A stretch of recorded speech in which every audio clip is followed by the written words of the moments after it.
We're live. Yeah.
Hey everyone, disembodied head, just letting you know.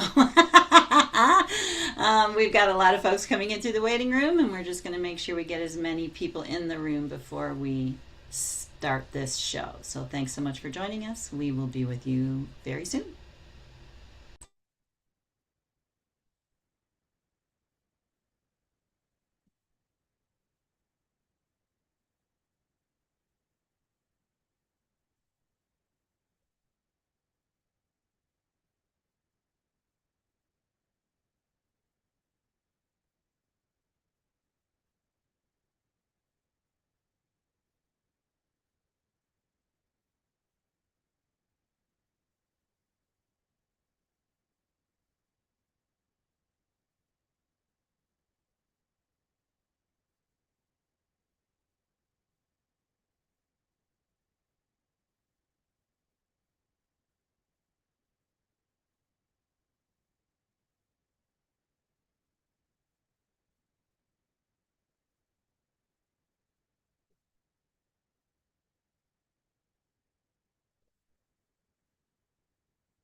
Hey, good afternoon, and welcome to the Folk Alliance Region Midwest Virtual Connections Tech Talk. This is our first one of the year of 2026.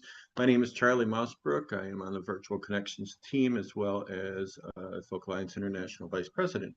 Real quickly, before I introduce our panel for you this afternoon, we've got a good one. It's called Filling the Room.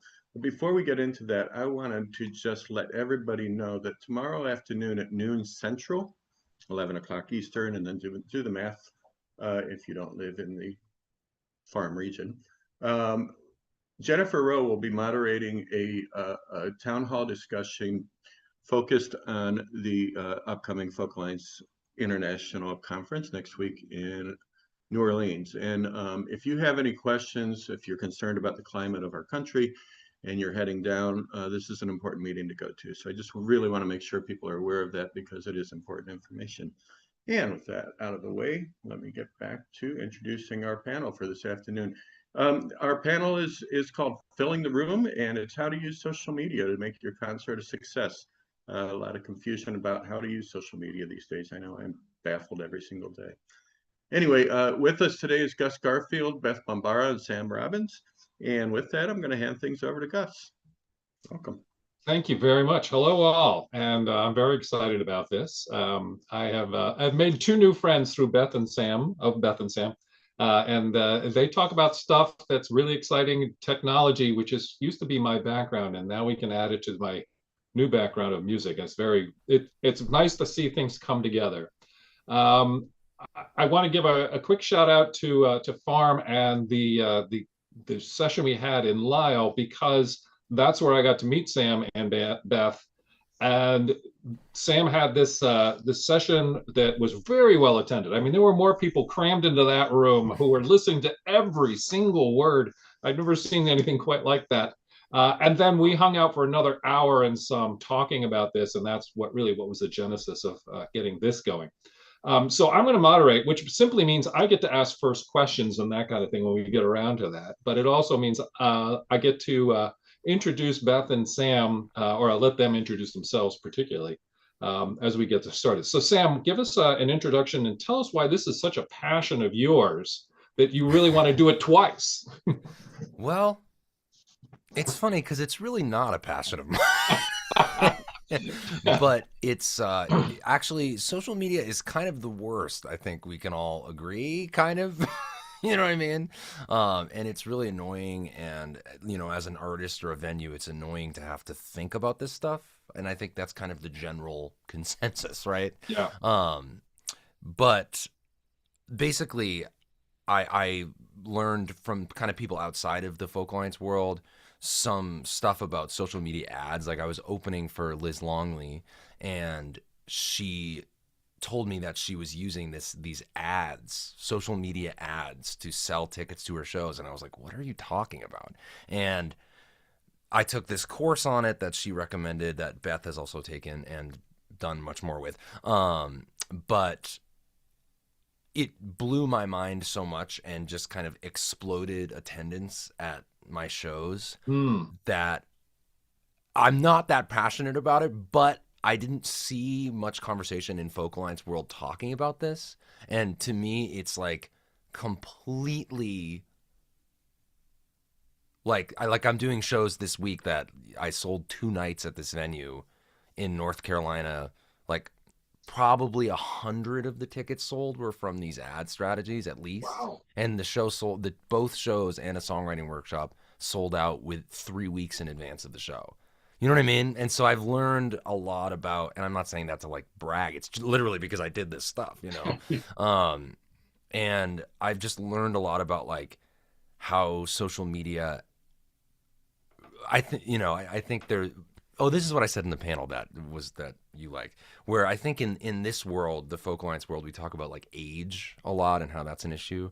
But I think there's that's almost downstream from a different issue, which is, we have super fans of the artist and they're coming to the shows. They're making up a percentage of the people coming to the shows. And then we have super fans of the venue or the concert series. Right. They're coming to the shows. Right. But I kind of think a lot of the shows have lost that middle section of any age people that are just, oh, this looks fun. Oh, what's this? Because it used to be through the radio. It used to be through the newspapers. It used to be, but now everybody gets their information through this. And so I've learned how to basically use these ad strategies to actually get your stuff seen by like the right people. And the technology is so good now. And I just didn't hear that conversation happening. And I know people that are selling like 500 to 1,000 tickets a night doing this. Sarsaparilla. You know what I mean? It's like insane. Yeah. Well, that's great. So one of the other things that we talked about during that hour afterwards was, because remember, I'm a venue. I'm also a service provider to acts and to venues. But what I heard you saying is this is what the new reality is for artists. And it triggered something for me, which is like, and therefore, as a venue, I should hold you accountable for, or at least partner with you to make that work. Part of it's on you, but part of it's on the venue. And what if we could do it together? What can we learn from each other? And that was something that I really thought was going to be very exciting about this. Yeah, totally. Do you want my thoughts on this, or should we? Not just yet. Yeah, okay. Because I want to introduce Beth. Yeah. Hi, Beth. Hi, Gus. I'm happy to be here. I am a songwriter, performing artist, based out of St. Louis, Missouri. And I just want a quick shout out to Farm as being a wonderful organization that I feel like really has helped me kind of grow and come into my own with what I'm doing, and having that community there has been wonderful. So thank you, Farm. But yeah, I'm just here to help sort of reinforce share what Sam's going to kind of talk about with these ads for live shows. Most recently, I ran an ad campaign for Amy Speece Mm. for her UK tour, and she had never run ads for shows before. And so she was curious about trying that out, and I told her I could help her do that. So we did it. And she said all of her shows on that tour, she said the audiences exceeded her expectations for attendance. So she was Wow. very happy with how that turned out. So Well, that's yeah, and great. I can share one of those ads later Good. on when it's appropriate. One quick thing, and Annie, you can chime in on this. I know there's going to be a lot of questions. We got 68 people participating in this, which is like mind-blowing, actually. And so 68 people all talking at once is going to be really hard. So everybody's muted. However, you can use the chat to put in questions. Please do. And Annie, you can, oh, I don't actually have the chat up myself right now. And if you've got questions over there, that's great. If we can get to them, we will try to get to what questions we can. If we don't get to them, we'll try and answer them over the course of time. This is also being live streamed and YouTubed, if that's a verb. And that's going to be, therefore, in perpetuity. You can always come back to whatever you heard today and go, what did they say? How did they do that? And then you can hear that again. But also feel free to put it in the questions. And we're going to try and have a resource as well at the other end of all of this, after we're all done, and anything that says, you should go to this site, or how to do those things, or, Sam's favorite YouTube ads or whatever look like this. We'll put those into a document that we can make a resource for everybody afterwards.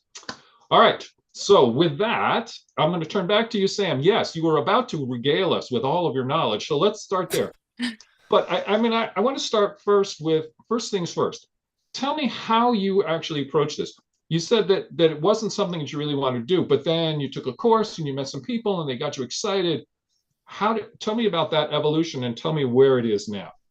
So, yeah, so I was opening for Liz Longley, and we were doing some shows where there were like, 300 tickets sold, and some that were not, but a lot of them were very well sold or sold out. And I just asked her, like, what are you doing, And she said that this is her strategy of what she's doing. And she worked with this group called Indapreneur, who actually came to NERFA, which was cool that they did that. And it would be great if they came to Farm. They should go to all these things. But Indapreneur, and they basically have these courses you can take on this stuff, and they're kind of expensive. Like I think when I did it, it was like $1,700 for 3 months.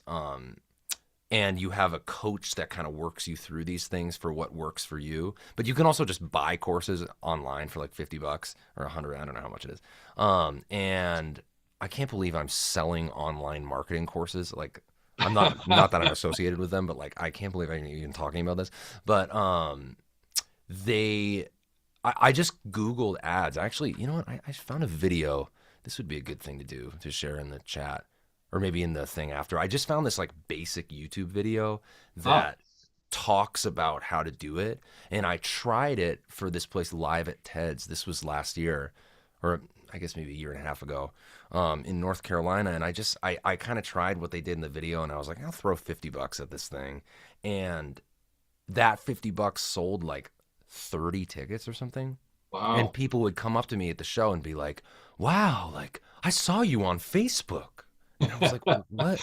Like, where have you been? And people of all, age, gender, all everything coming to see these shows. And that's what it's kind of been. That's really interesting as I've been exploring this more, is that, I think sometimes there's a defeatism. I don't know what the word is, but there's nobody wants to come to shows anymore. Right.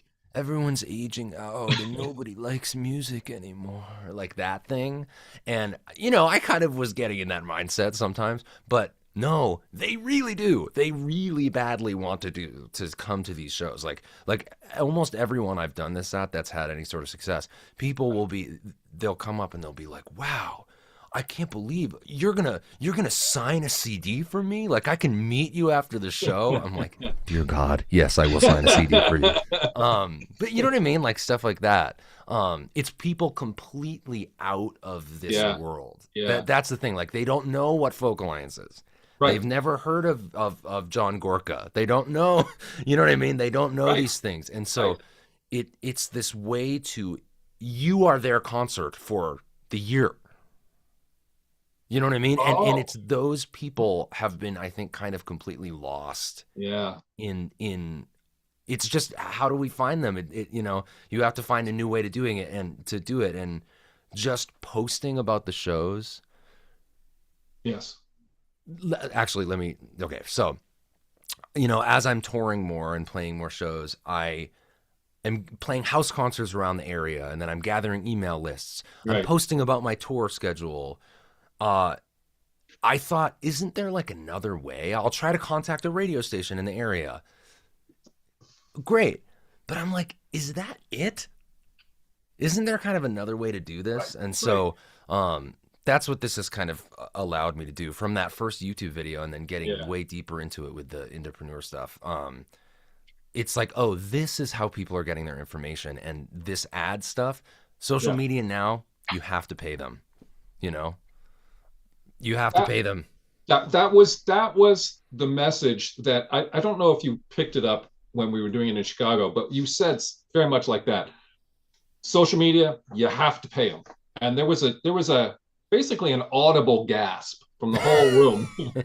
Like, oh no. But then you immediately went into and went, it's not that bad. It's not that expensive. It's, you know, it's a small amount of money, and you can manage it if you make choices.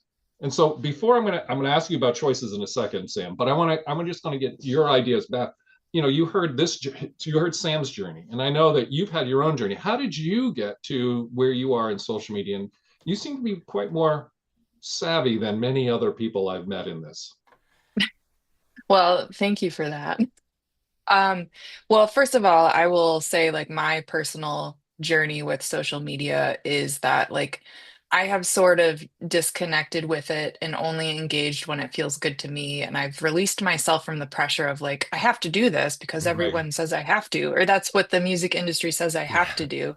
And Yeah. that was, you know, that stresses us out, right? That's like unrealistic. And so like I've not set to a schedule of like, I gotta post every day or like even like 5 times a week. I've just sort of let myself like I'm not worrying about that right now. Hmm.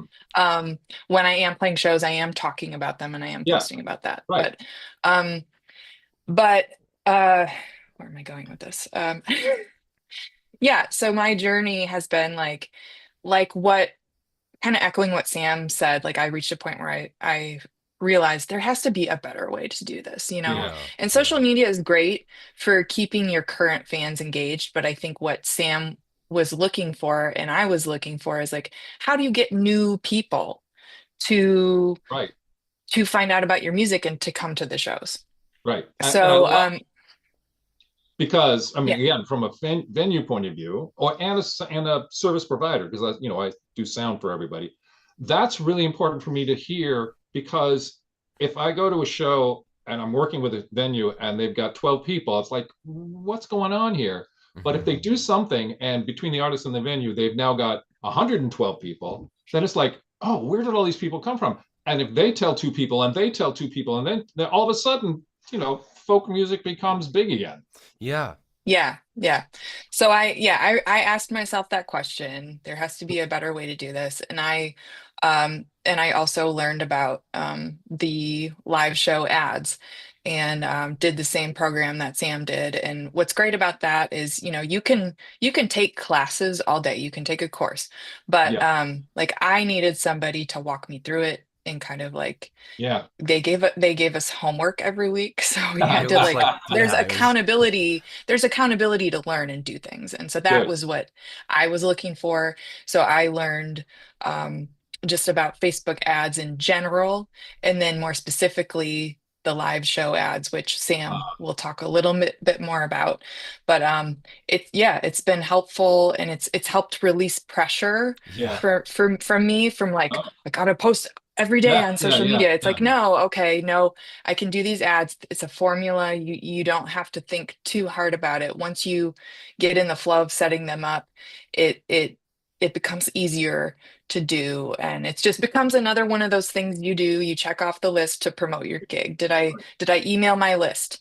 Did I make a post on social media? Did I uh go to bands in town, my bands in town, Yeah, yeah, and email people through bands in town. right. It's just another check on the list. And I think it's the thing that helps you reach that middle group of people that Sam was talking about, people that would be interested in going to a show if they knew about it, but Right. they're not plugged into the folk community. They're not plugged into the live music community in general, like most of us are. So they Yeah. just don't know about it. And so it's a great way to engage new people. Great, great. So Sam, I'm going to back to you for something, or at this point, and say, well, first of all, for the 74 people, we're now up 74 people, guys, 74 people on this call. For the 74 people who are on the call, we're assuming that you have some facility with Facebook. If you know how to spell Facebook, but that's it, okay. But if you have some use, if you've used it, if you have some of the, and some of you may even have some ideas about how you've used ads or been exposed to them. But if this is all new to you, just put a quick something into the chat and just say, hey, Annie, I'm new to Facebook. Let me know how I might learn more about it. We're not going to take you down this is Facebook, this is how you log on to Facebook, et cetera, et cetera. That's not where we are today. Where we're going to be is, assuming that you know how to do that, what do we do next? And so, Sam, what do we do next? What's the first thing that you would suggest to these 74? Well, we're part of the 74, so this is 70 people here who have come to hear us talk about this. What would you suggest to them? What's the first step? I mean, I think this ties in with what Beth was saying, of thinking of yourself on social media as thinking of social media as a marketplace for ads, because that's what it is ultimately. Like, it used to be, even like a few years ago, but when it first started, it was a place to connect with your friends, and that's really what it was. Basically, we've all done that. So all, billions of people are on Facebook. We've all, we have followers on our Facebook pages, and Facebook basically has said, well, you gave us all this stuff. Okay, now we're the ethics of this is maybe another panel, but like now you've given us all this stuff. Right. We are going to use this to sell you things. Yes. And so that is what's happening. That's like thinking of like what Beth was saying about it. It's another checklist on the thing. It's not, I need to post every day. Like, this is what I heard all the time. I'm sure artists will be nodding their heads. Yep. You post every day, and then maybe you go viral. And then, you have to just make content every day. You know what I mean? That whole thing. Yeah. And what I've realized now is like one good piece of content, like a video or something with money behind it, is worth like 100 just posts. Yeah. Yeah. So thinking of yourself like that, yes, you have to pay money for it, but in a way, it's way easier. Well, I like what you're saying, though, because it's much more putting the career management back in your own hands here. Yes. And you making the choices and you pushing the things that you want to push. And if you've got a show, we'll get back to the idea of cross-linking with venues, but if you've got a show, now you can make sure that that's there. And I like where Beth is like, I don't have to do it every day. I'm only going to do it when the shows are there. And that's when people are going to be paying attention to. I like that. Okay. So again, how do we start? So imagine someone's said, hot dog, I want to do this. And they go to Facebook. What do they do next? So, well, I can should I do the screen sharing thing? Yes, please. Okay, share. So, I just have, while Sam's pulling that up, it's overwhelming. And so we don't expect anyone to it's kind of a hard thing to just jump into and right do. in. I understand. But it can be done. So take it. And so this panel, I think, it's a start. Right. Like to really get into all of this. Right. is way too much. Like we took courses on this stuff. So I would say what we're doing today is a 75-person therapy session for those who are anxious about doing this. Okay, good. Yeah. So your Facebook page has this thing called Ads Manager. So there's this website, adsmanager.facebook.com. Aha. And you can get there through your Facebook page. Like if you have a page for your music or through your venue or concert series, you can get there through there. And you get there through like the business manager or something, business suite. But I just go to adsmanager.facebook.com. And so like when I first opened this up, it was like, oh, this is like a completely different thing than I had ever seen.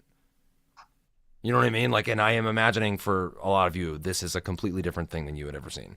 So it's like, this is what like Nike does. This is what all the big companies do. And so, you know, without getting too in the weeds, you create campaigns basically. So like a campaign is, you know, Nike selling their new shoe. They have a new shoe. And then you do an ad set, which is a set of ads like for Boston. You know, selling their new shoes in Boston, you might have different wording for those ads versus New York, you know, stuff like that. And then you have actual ads, which I can show you. An actual ad is like what people are seeing on their Facebook feeds. So let me show.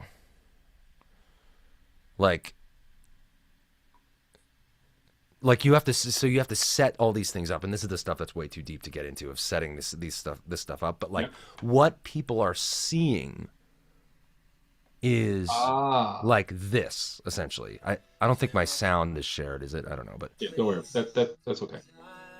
Oh, you know, so they're seeing this video, and they're seeing a Facebook event, or there's another thing you can do that I'm doing a little more now, but that's too much to get into. But they're seeing, you know, I used ChatGPT to help me write this nice little copy about myself. yes. You know, singer-songwriter fans. And I have, you know, you can write a bunch of different kinds of things where it's like, are you a fan of James Taylor? Or are you a fan of Noah Kahan? Are you a fan of John Mayer? Like those, that's kind of how I think of it. Like modern to less modern, all that stuff. And I have a bunch of videos, basically. I have 3 videos I'm using. Like this is me doing In My Life by the Beatles. And then I have one of an original song, and then I have one of like a more modern cover song. And Facebook, the AI essentially will show it to the people, like the Beatles fans will get the video of me doing In My Life. The people who maybe just have indicated that they like original music will get my original song.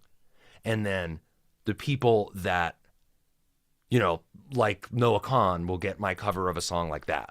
If that makes sense. Right. Yep. And the wording, I try to, you know, you can write all different kinds of wording and stuff, but I've taken a few different tips from people that are really successful at it, and see, I'd like for it to be able to. So just quick on that, because this is actually a question that popped in my head, so I get to ask it.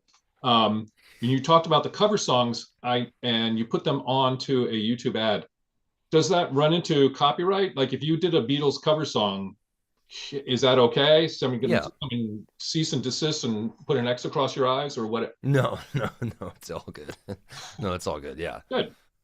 Nobody's arrested me yet. No, but it's really all good because it's, you can do any kind of ad, you know. Right. It's kind of crazy.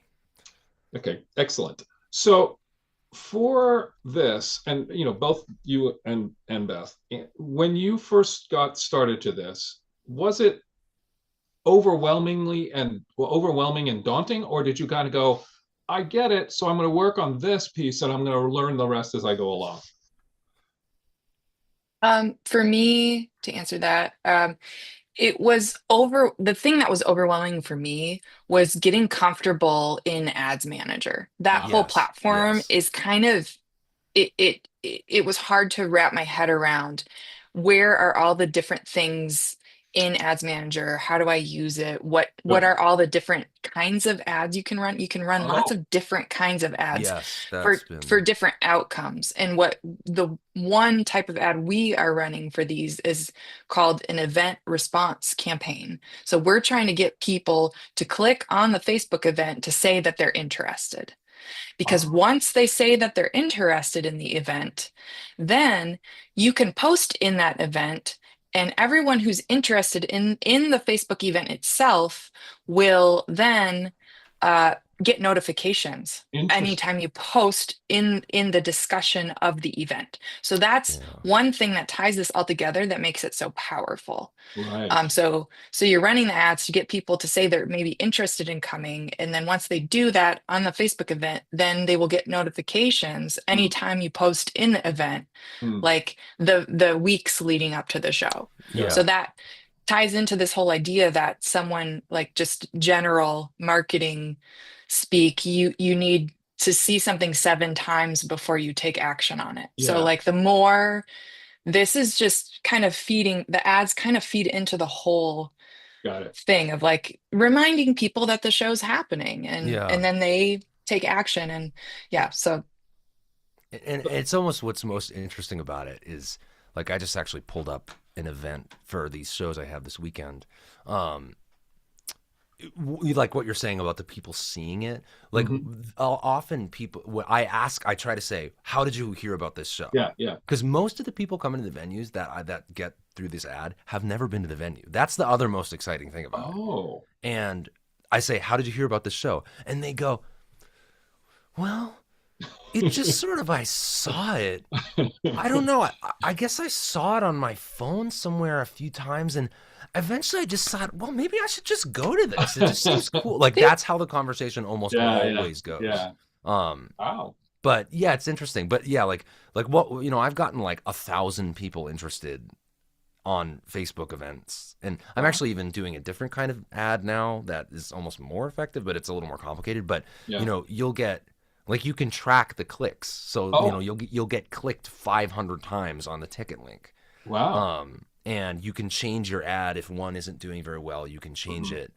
You get that data really, really Right. in there. Now So, yeah. so again, I'm the moderator. I get to ask all the questions right now anyway, at least for a couple more minutes.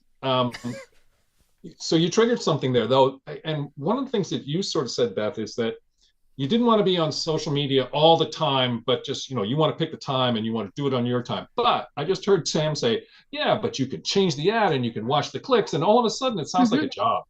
I almost never do that though. You can do it, but I almost never do that actually. Good. But it's because Right. this stuff is, I mean, Beth can have more to say about this, but it's like, if it's almost, this ad stuff is almost the easiest stuff to do. Yeah. Because if you get good, like, this is a bigger conversation, but a video that's good of you playing. Yeah. Like, yeah. just that's the nice setting you're playing.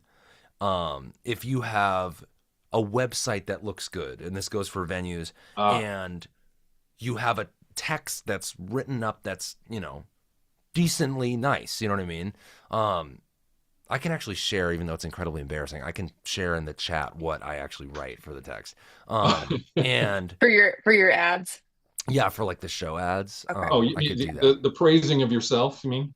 Well, yeah, it's Okay. horrible, but but, you have to do it. But it will be seen by people Yeah, yeah. if you do that. I've found some things are slightly better than other things, but Okay. like if you have these pieces in place and you do this stuff, getting the pieces in place is almost the harder thing. Yeah. But if you have these things in place, it's like engagement like you would not believe on social Right. media. Like, so because the comfort that I get from what you're just saying, if I was an artist, fortunately I'm not an artist anymore, but I would hear, don't worry, do what you normally do, and if you want to get addicted to the technology, you can, but don't have to. Just find the right pieces, find the copy, find a couple of videos, and you're just going to glue them together on a regular basis. And as you said, Beth, it becomes part of what you do to boost the show. And it doesn't mean that you have to panic about anything, right?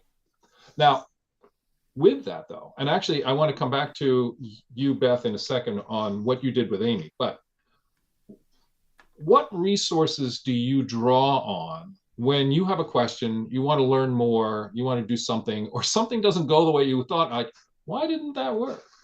So where do you turn to for help, resources, advice, anything like that, Sam? For me, Yeah. I mean, I will ask someone like Beth, or I Ah, have a friend named Drew Angus. I'll ask Liz. When I was doing Indepreneur, I would ask him. Or I would look at the Indepreneur course. ah, Um, but yeah, I would ask people stuff like that. But eventually you kind of get a feel for it. yeah, And it's like like what I was saying, the getting everything in line yeah, and making sure the video is good and the website yeah, is good and you yeah, have some text. It's like you'll start to know, like that's another thing almost indirectly I'm asking people like Drew Angus, who he sells like, last year he only like he sells like 300 seats at places. He's great. And like I would get his ads and I would see them oh. and copy them.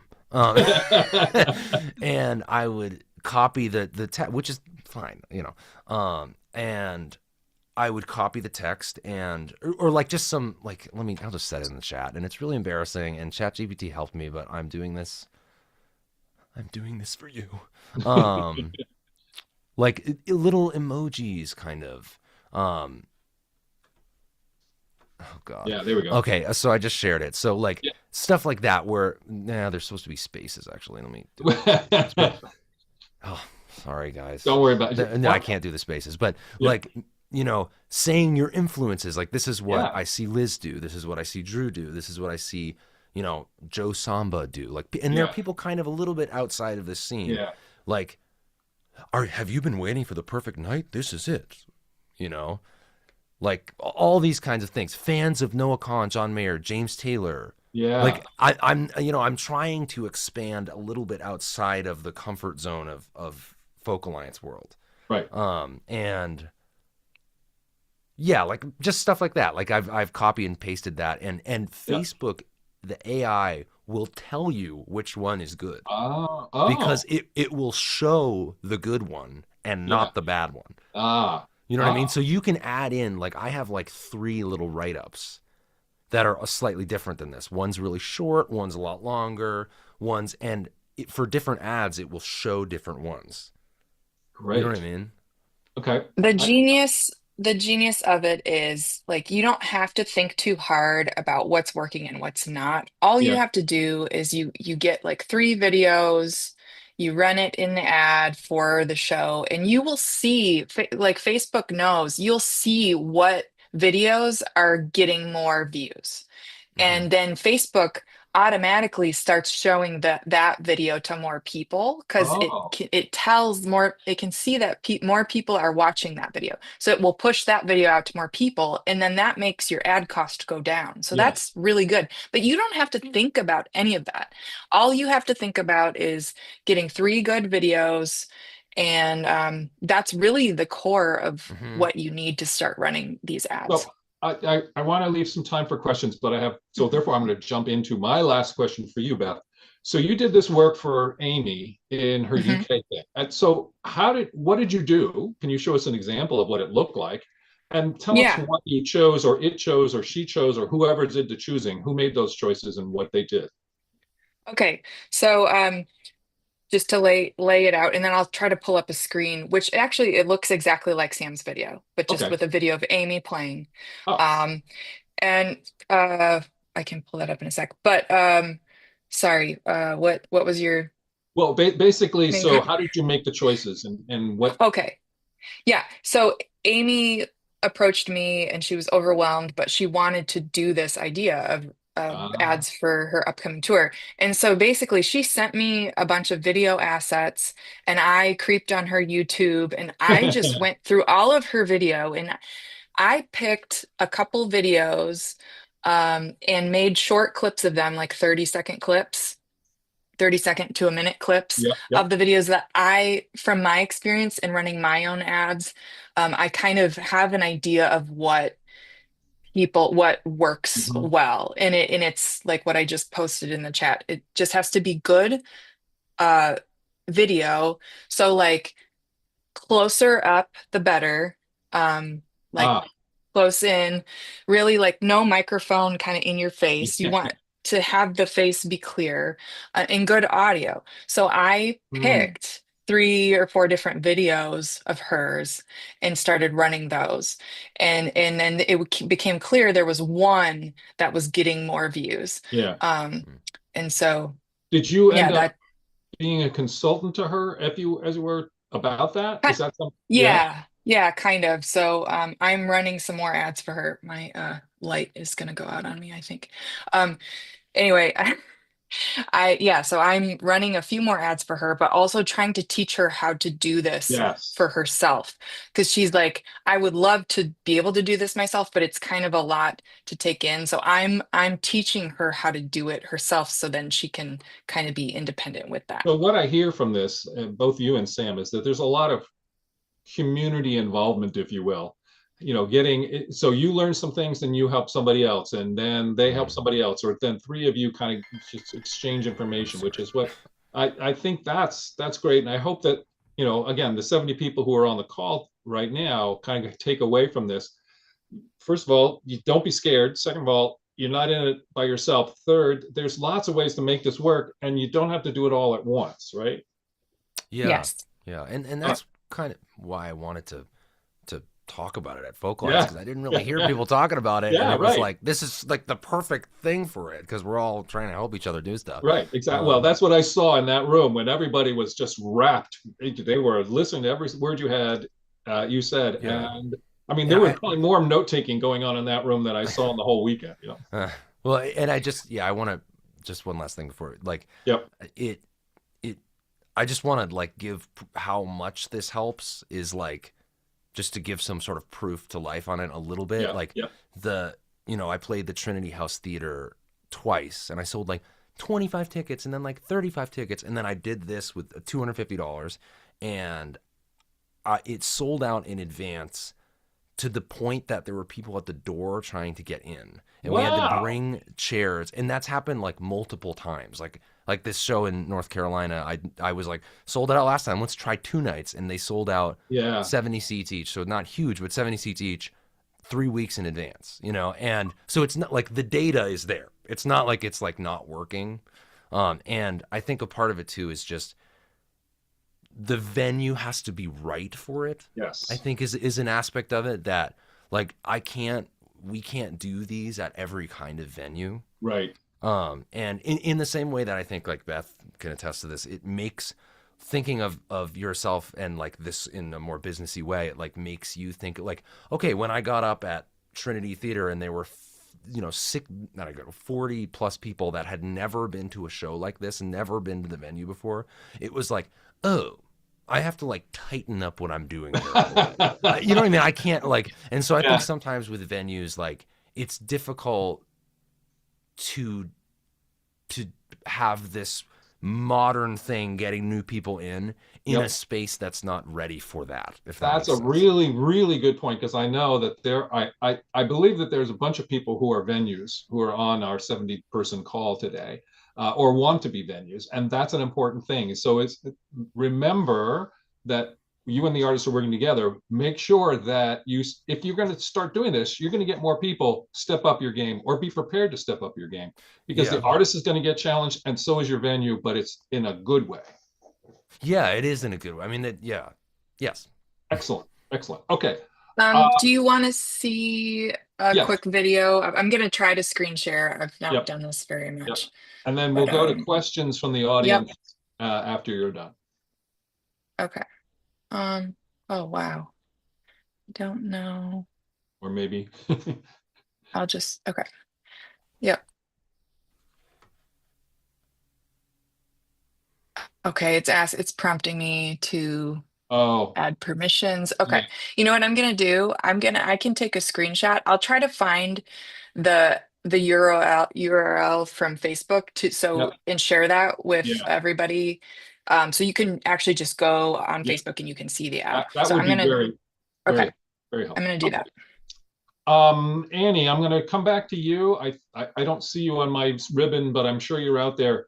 Um, do we have questions? I can't see the questions. I know there's a lot of people coming up in the chat. Yeah, exactly. Okay, we have people raising their hands. That's what we want you to do. The hand raising thing is down there in the reaction, and if you click on it, there we go.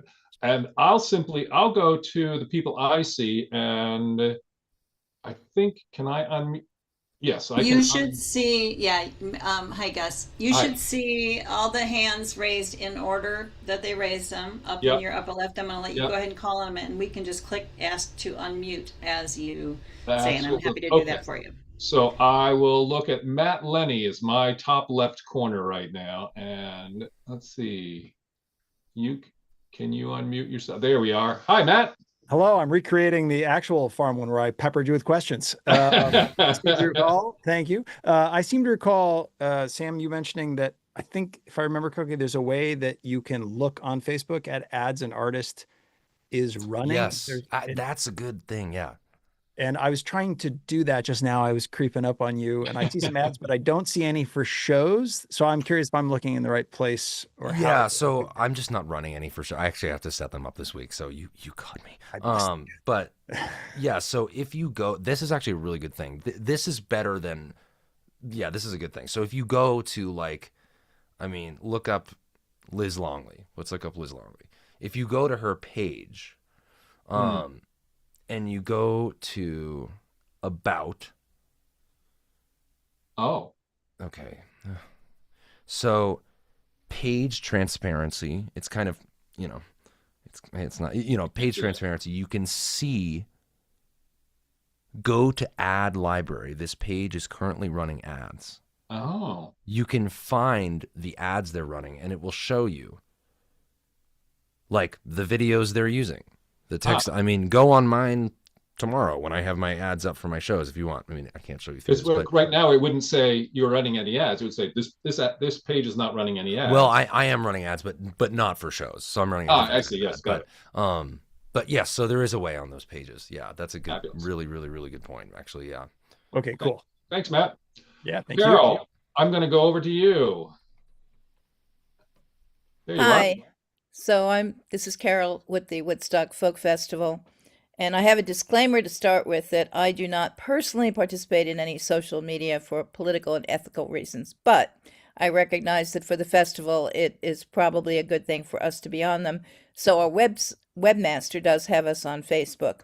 But I keep hearing in many places that the people we want to reach are no longer on Facebook, that it is not the best place to reach people anymore. So I'm wondering if you could tell us about some of the other places on social media that we should be paying attention to. Thank you.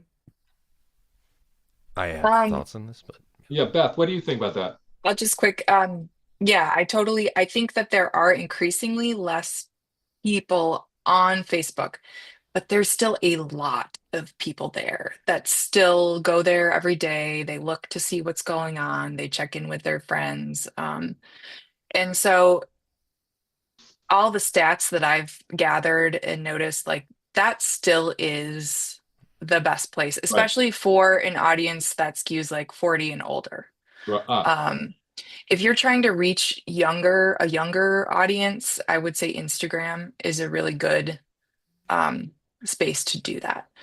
That's just quickly Sam, you've got thoughts. So I basically, I agree that, and this is what I learned in the course. It was like, we hear about like TikTok and all that stuff, and those are great, but ultimately Meta, which is Facebook and Instagram, it's like 4 billion people are on these platforms. Like everybody's on them. And these new ads I'm running, which you can get deeper into as you learn more about this, like they go on Instagram too. So Meta, like at Meta ads, the Facebook ads manager is actually Meta ads. So that's Facebook and Instagram. So this does both things. That's really and everybody that's below 40 is on Instagram too. So it's, again, Facebook I think is a more powerful medium because it's more dynamic than Instagram. But yeah, you can, through this technique, a little different than what we talked about today, but if you get deeper into it, you can also get stuff on Instagram. TikTok is kind of like a black hole, I've learned Right. for this. So Yeah, yeah. That's actually a very valuable piece of advice. And so if everybody is listening carefully, think Facebook, think Instagram, don't go down TikTok because you will never, ever, ever come back. Well, It will swallow not you. don't go down TikTok, like if you want to do that, but just, yeah, it's a different thing than this. It's Exactly. yeah. Okay. I'm going to go to the next question, which is up there for Michael. Hi, Mike. He's muted. So. Yeah, let's see. Hang on a second. You should get a little note that says. Got it. Yeah. Got There it. you go. I certainly appreciate the value of Facebook ads, and I've heard from a number of people, about that. However, as a PR consultant for independent artists and labels, as well as a host of a couple of concert series, I've also done a lot of posts to targeted Facebook groups and have found that to be effective. And just wonder, Beth and Sam, what you have found with the use of Facebook groups as well, in addition to ads. Yeah, so I can speak to that. So for Amy's UK tour campaign, I also was going to local, so say she did a show in Belfast, and I went and I looked on Facebook. You can search through groups, and I looked for Belfast live music, and I found some groups that were there to talk about live music going on around Belfast. And so I was able to make a post in those groups. I posted the Facebook event, and I said, like, Amy just released a new record and she's going to be in Belfast. Hope you guys can make it, or something like that. And that helped too, because I could see people read it and people commented. There were a few comments. So that is another good organic way to kind of like reinforce this whole strategy. Yeah, I like that. Yeah, I think it works, and it's not a bad idea. I think ultimately, Facebook though is not an organic posting, which means just posting things yourself, is not geared towards that anymore. But I think that definitely doesn't hurt and certainly helps. But I think like ultimately it's not. It's just not, the platform isn't meant for that anymore.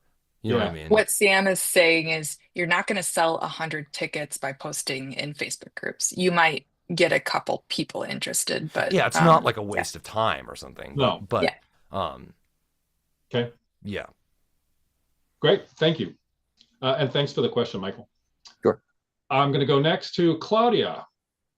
And let me just help you unmute there. Try that. Hi, thanks. I have the issue that several years ago, Facebook disabled my ad account because someone got into it and did a lot of fake ads. Oh. And I was actually the one who alerted them to that because it was going through my PayPal. And I submitted all the, everything I was supposed to, including my license picture, all the stuff that I felt uncomfortable about. And they have said, no, you can't have an ad thing anymore. So someone said, well, now you create another account. But I've got like 4,400 followers on one Facebook page. And I mean, on my main account, and like, I don't know how many others on the music page. So it's, it's stressful. And I guess I finally do just have to, figure out a way of getting in someone to manage the account or do it that way, create another person. But it's, if anyone has any thoughts or has ever encountered that, I would be all ears. Go to my Facebook page and send me a message. Yeah. But yeah, it's difficult. Yeah, that sounds like a real tough spot. I've not dealt with that situation before, but I feel like there is a way to make another ad account, because an ad account is not intrinsically tied to your page. Right. So I feel like you could make another ad account and tie your page to it, but I don't know for sure. Yeah. Sam, do you know anything about that? I don't know for sure, but if it makes you feel any better, kind of goes in with everything we've been saying, is the follower account, like how many followers you have, doesn't really matter anymore, like at all, almost. Okay, that's good. If that makes you feel better. Like I think it used to be the game was like, I want to try to get as many followers on Facebook, and which is understandable. Now that honestly, like literally, it doesn't matter. Like you can be an up page with like 100 followers and get videos that have 100,000 views and get Yeah. hundreds of people out to your shows. Because it's like in the same way that I was saying that it's more of a marketplace of ads than a community of people anymore. Yeah, it ties in with that. So I did try it once through Instagram, and I think I am able to come in, but I didn't know if that was a back door and it would be showing it, like which people it would be showing to. And I haven't found out enough about it. It sounds like maybe I should take a course because it's, I kind of like getting all the information and sort of getting into the weeds with it. But it's just, it's been a little bit frustrating, but I'm sure I can figure out a way around it. And it is good because, I'm one of those people who's gotten pretty much disgusted with, social media. So it's nice to be able to use it in a way that's actually going to work for us. Okay, good. yeah. Thanks, Claudia. Okay, thanks. I'm going to go next to Elaine. You there? Oops, let me help you unmute there. You should be, here we go. Yep. Hey, greetings. I don't see myself, but I see you all. So you said that the most important thing is to have your materials ready. What is your easiest, fastest, best, lowest bar to a decent video? If you are not currently gigging and you want to do something at home, is there a tech setup that you like? I find that I struggle. I play keyboard a lot more than I play guitar. I find that I struggle with sound and video and that face hands combo special. I don't have a piano or access to a piano anymore. I have a keyboard. So thoughts on ways to get those first 3 videos put together pretty quickly or pretty well or at a quality level that will make it worth it to invest this little bit of money in social media ads. Yep, that's a great question. What do you think, Beth? I'm not huge into like finding the best tech stuff. I mean, Sam can maybe talk. Gus, you're a tech guy. You can maybe talk to. But my philosophy is, just if you have a decent phone, your phone camera with good lighting and good placement. Like I said, you want your face to be like center because you want people in the algorithm, like people connect with you. So clear video, like just a phone could be great, like a phone with a decent camera. You could even use phone audio if you have access to some simple audio editing things where you could add a little compression to the audio that's on your phone video. You can like separate out the audio and just add a little compression to help kind of even your vocal and the piano out. You can kind of mix yourself if you're playing a keyboard, mix the volume, test like to get your vocals balanced with the keyboard sound. I mean, so the thing with, and you can put $10 on an ad, you can put low and see how those videos are doing. And if they're not doing as well as you want them to, then refigure your strategy for making more videos. So it's really a low cost testing grounds, so to speak.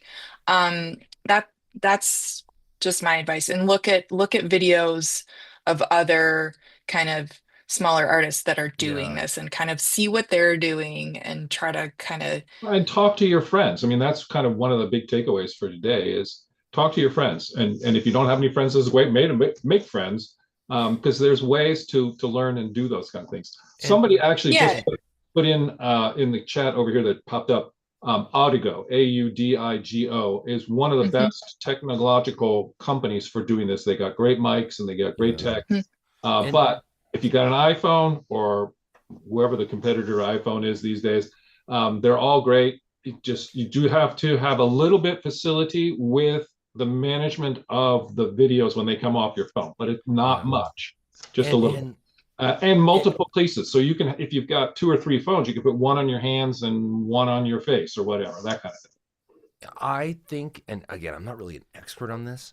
I wouldn't worry about it too much. Yeah. Honestly. I think in like what Beth was saying about how this kind of chills you out, like whatever you put out there, if you put money behind it, people are going to see it. And Right. so it's not, you know, whether like I don't know what I'm doing with videos. Like I have a video that people seem to like, but before I had that video, people also liked the other videos where they would get 50,000 views. Like I've had videos where I've done an ad and it's like me playing in a hotel room. And Yeah. that one gets, Yeah. you know, Yeah. I've had ads where it's me playing in a guitar store with like a mustard stain on my shirt and it's gotten like 100,000 views with just, Me- so yeah, you know what I mean? It's like this, it kind of cuts through what we think of social media, Right. because it will be seen. I mean, it will be seen no matter what you do. So, The strategy is what Sam has done, and I aspire to do, is just make a bunch of videos. And you can't go wrong because you'll learn from them. You'll learn what works, and you might be surprised at what videos do better. A good way to test it is just to post it organically on your Instagram or your Facebook and see how people react. Great. I'm watching the clock, and I think we can keep going. I don't think the cameras shut off or anything like that, but we recognize that it is 2:00 and people have lives to lead. But Gina, you're my next person with a hand up. So you go, and we'll keep going as long as we can. Can you hear me? Yep. yes. Awesome. Awesome. Okay. I find this has been really helpful, and hopefully, since I have a show in 3 weeks in St. Cloud, Minnesota at Granite yeah. City Folk, then I hope I hope this can help a little bit. I guess my obvious question is the stuff on Facebook then ends up being sponsored content, right? Mm-hmm. Correct. That's okay. Yeah, that's what I guessed. I'm gonna have to leave soon because I've got a fiddle lesson to teach. But anyway, any of you who are going to Folk Alliance next week, I look so forward to seeing y'all and Thanks, Gina. playing some tunes. Thank you, and thank you all so much. Okay. See you later. Take care. Bye bye. Jillian, I have you up next. Oops, wait, there you go. Yeah. Okay. Hey, everybody. So quick question, because I saw it here and it said, that we should share co-hosted by the venue and artist. I've noticed that some venues are not doing events anymore. And I was just curious how that has played out, if anything. Sam, you were about to talk about that. I just make an event and I make them a co-host and they can be a co-host or not. But wanna make sure. honestly, I'm even almost doing a different ad these days where it goes to my website with a ticket link. But that's what I would do in that case. I would, if they don't have it. But that's another thing that like if your venue isn't making a Facebook event, I would ask why. You know what I mean? That's one of those things. Like it's like, is that modernizing? Yeah. But yes.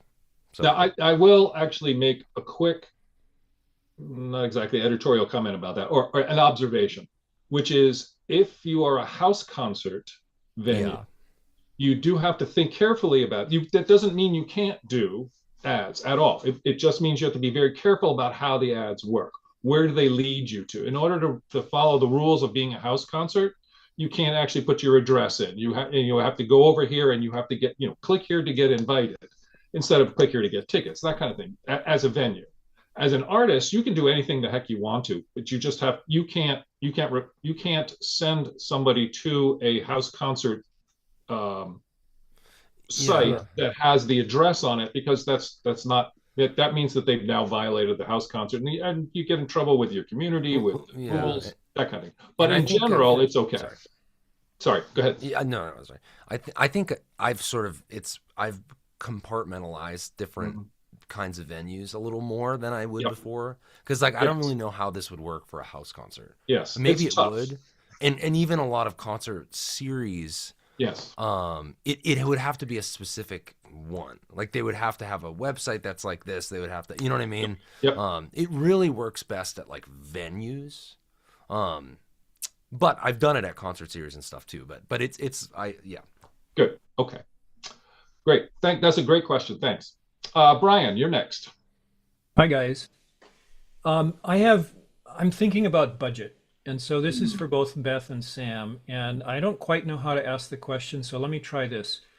Do you have a sense of what your monthly budget or your per show budget is for these ads? Yes. Would you like to share it? Oh yeah, yeah. I mean, Cool. yeah, Beth can talk about it. I spend like it's in flux. Like, I mean, I spend at least 250 per show, sometimes more, depending if I'm doing 2 ads. Probably, depending on the size of the place, I'm gonna spend 400 plus. I mean, I know people that are spending 2,000, 3,000, 4,000 plus on these shows, and the reality is that you are going to mess up and lose money. Like, I've been cleaned out at some of these shows, like, spending $300 and, I sell 12 tickets. Like, it's happened. And so there is an aspect of risk to it, but the benefit has been so far. Like, the show that I sold, I sold 140 seats to next week in North Carolina. It was, I spent 283. And so and beyond the money ROI, it's just like you're playing to a full room. Like, whoa, obviously we all know that, but you know what I mean? Like, it's like, wow, the benefits of that. It's wow, that's cool. And so that's another aspect of it that I try to think about. But I have totally lost money. Yeah. Well, so that's a good cautionary tale. Beth, what's been your experience from a cost point of view? So I just posted in the chat my experience because I'm trying to keep it short. But yeah, I've been hesitant to risk money, but I also for my own shows.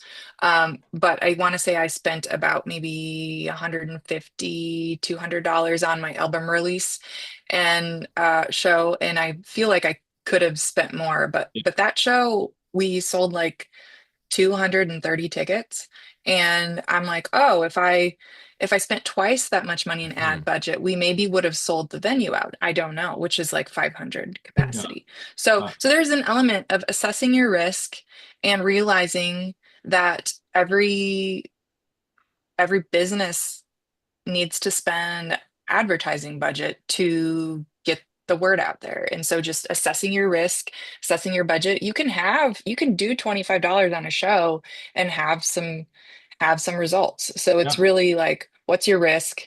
But that's my experience. And for Amy's campaign, she did $200 per show. That's actually very telling because Amy's got a name, and I imagine these places were excited to have someone like her. But again, it's the intersection of venue and artist that really brings it together. People know the artist, people know the venue, people who don't know either kind of get filled in. So I like that.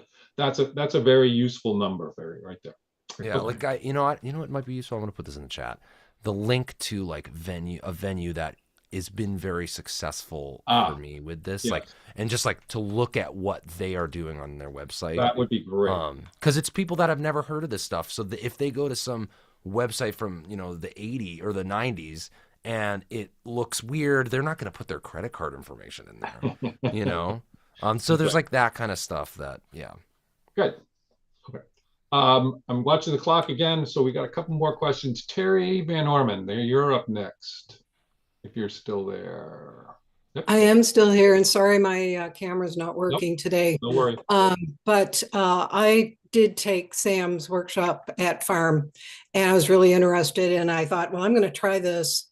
And from what I could learn at the workshop, I followed the directions as closely as I could manage, and tens of thousands of people saw the ad, hundreds of people liked it, but it did not equate into sales at all. What did I do wrong? Sales at a show. Yeah. I mean, as far as like sales of people coming to see the show. I mean, I've been in that situation. I have found, I don't know where it was, in cities, for some reason, in like the downtown of a city, it has not worked very well. Yeah, this was Madison, Wisconsin. Yeah. Which is not a big city, but it is a city. Well, yeah, and see, I don't really know that's a pattern I've noticed that pretty much I'm trying to figure out how to do this in, a major city versus like when I'm playing in Detroit, playing in Livonia. That was very successful. But like if I was actually playing in Detroit, playing actually in Boston, it's difficult. But like a friend of mine that's how he plans his tours, is that he finds towns with an amount of population and he finds a venue there. That's how he plans his tours, which is interesting. But yeah. So I don't know exactly, but yeah. I have a friend of mine who basically he gets in a van and he drives to the next town and he goes, "Hey, you want me to play? I'll play here." So I think we're now going to be a little bit more sophisticated than that, but that's great. Okay, but that actually is a really good.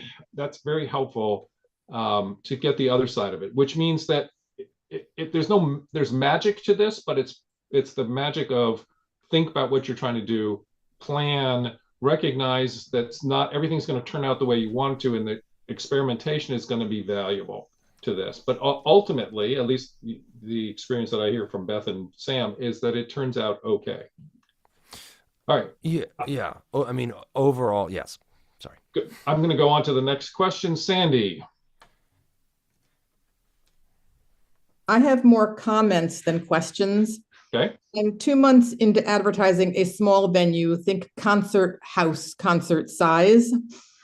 And one of the things that I have found works for me, I set geography and I don't set keywords. Yes. And that works really well. I spent a total of $5 to run 2 different ads for 5 days. I had 243 views. 76% of them were younger than you'd think. They were in the 35 to 44 group. And 100% of them were non-followers. I only have 7 followers. Oh. I picked up some followers doing this, and it converted to butts in seats. Over the 2 months, I had another 5 people come, and I'm only looking for 20 people in the room at a time. Yeah. The $5 got me 5 bodies and 5 butts in seats. Yeah, that's what I mean. It's literally like a magic trick, is how it feels. Like I know it seems too good to be true. And I feel like it is. But it works. People are like in general. I want to get that message across to people. Is like people want to see your shows. Like they want to see this music so badly, and I just the mentality of oh god, nobody wants to come to my shows anymore. Like it's not true. We just don't know how to reach them.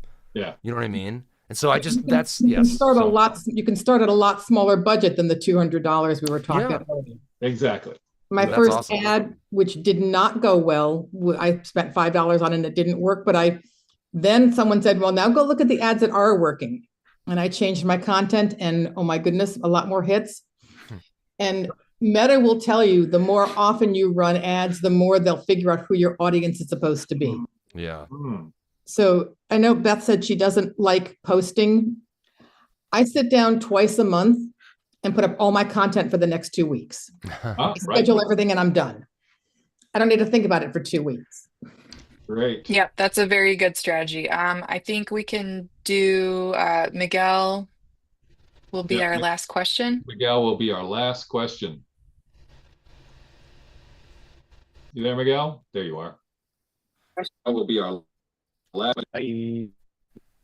Uh-oh. We're not getting good audio out of you. I was just having am I here? Nope, you're still choppy. Uh-oh. Hold on. Testing 1, 2, 3. There we go. Darn it. I'm having all kinds of connection issues. Yeah, never let the technology defeat you. I'm going to turn my video off to. We can hear you. I can hear you. Yeah.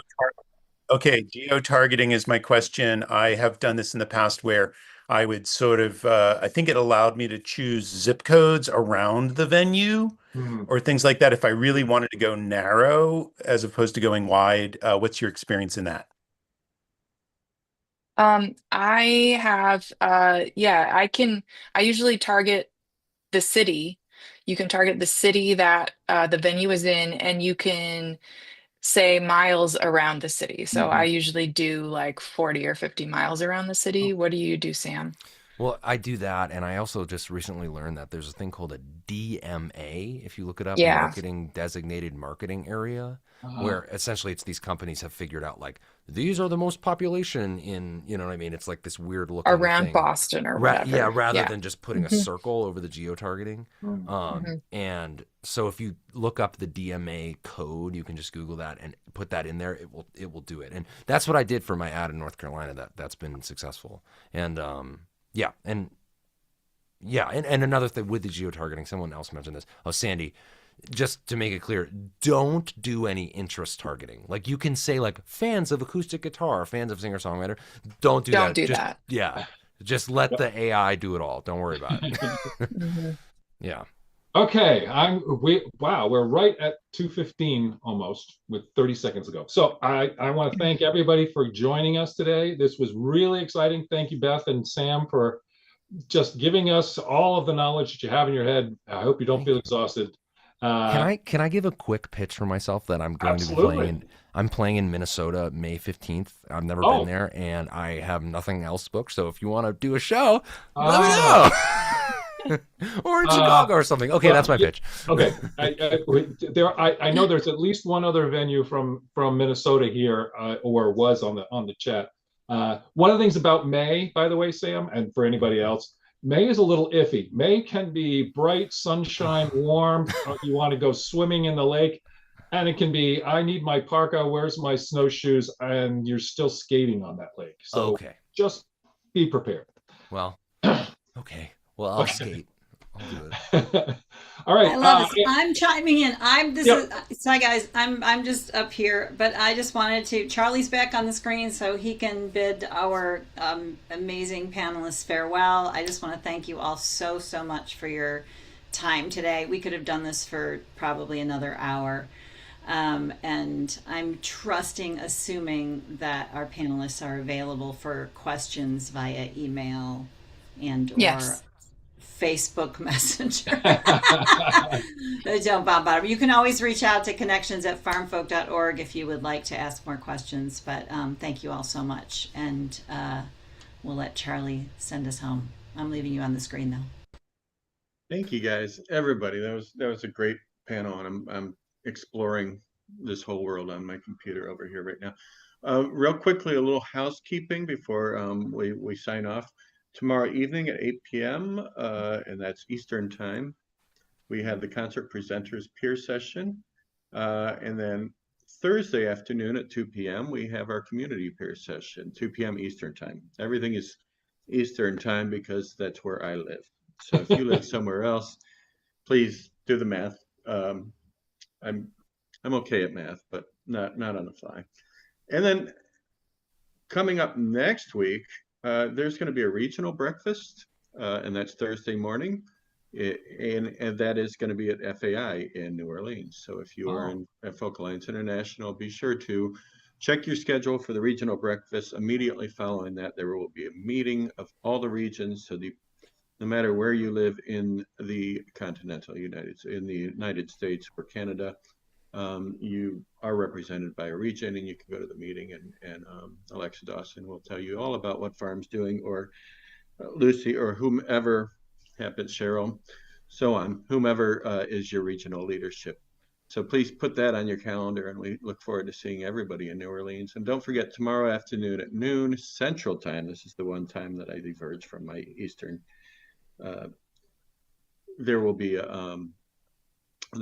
a town hall featuring Jennifer Rowe, helping everybody to navigate all the confusion that the United States is offering us right now. She will figure it all out. By the end of that meeting, you will know how to navigate the United States of America. Fantastic. Great. Anyway. That sounds like some heavy lifting. Yeah. Thank you all so much. Beth, Sam, Gus, thank you all. Thank you, Annie Caps, and we'll see you in the next peer session. Okay, here comes the abrupt Zoom ending.